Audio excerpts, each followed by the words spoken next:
My name is Amelia, and for most of my life, I believed that crying made you weak.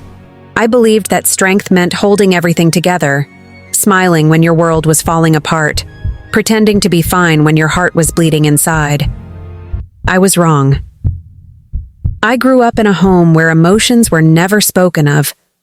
My father was a soldier, firm, disciplined, the kind of man who believed tears were only for the weak. My mother was quiet, gentle, but always composed. No one cried in our house, not even when my brother passed away in an accident.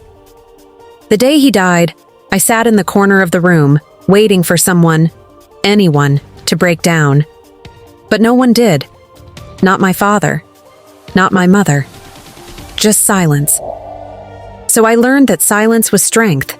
Years later, I carried that same lesson into adulthood. When my best friend betrayed me, I stayed silent. When I lost my job, I smiled through it. When the man I loved walked away without a word, I whispered, "I'm fine." Everyone called me strong. But they never saw the nights I sat alone, staring at the ceiling, feeling like my chest was full of stones. It got worse when I moved to the city. Life was louder, faster, and colder. I worked in an office where smiles were fake and competition was real. I gave everything, my time, my energy, my peace, just to prove I could handle it all. And I did, until the day I couldn't. It started small. Sleepless nights, skipped meals, fake smiles. Then one morning I woke up and couldn't get out of bed. My phone kept buzzing, work emails, deadlines, calls, but I just lay there staring at the ceiling, numb. For the first time, I didn't have the strength to pretend. That evening, my mother called. She said softly, "Amelia, how are you?" And I said the same lie I always said. "I'm fine, Mom." But my voice broke halfway through, and before I knew it, I started crying.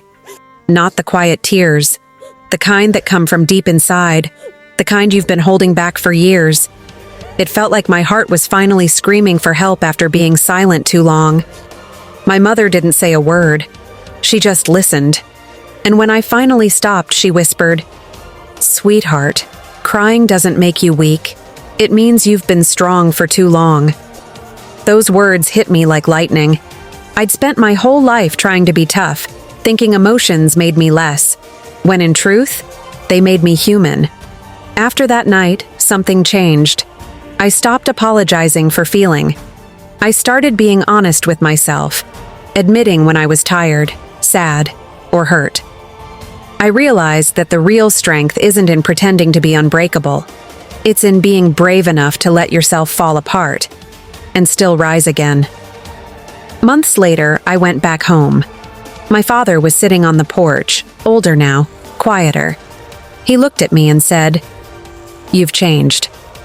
I smiled and said, "I learned that it's okay to cry." He didn't respond, but his eyes softened. And for the first time in my life, I saw tears in them. He looked away quickly and said, "Maybe I needed to hear that too." That's when I realized, even the strongest people need someone to remind them it's okay to be human. Now, whenever life gets heavy, I no longer hide behind fake smiles. I allow myself to feel, to break, to cry, and then to heal. Because crying isn't the end of strength, it's where it begins again. If this story touched your heart, take a moment, breathe, and let yourself feel. There's no shame in crying. It means you're still fighting, still healing, still human.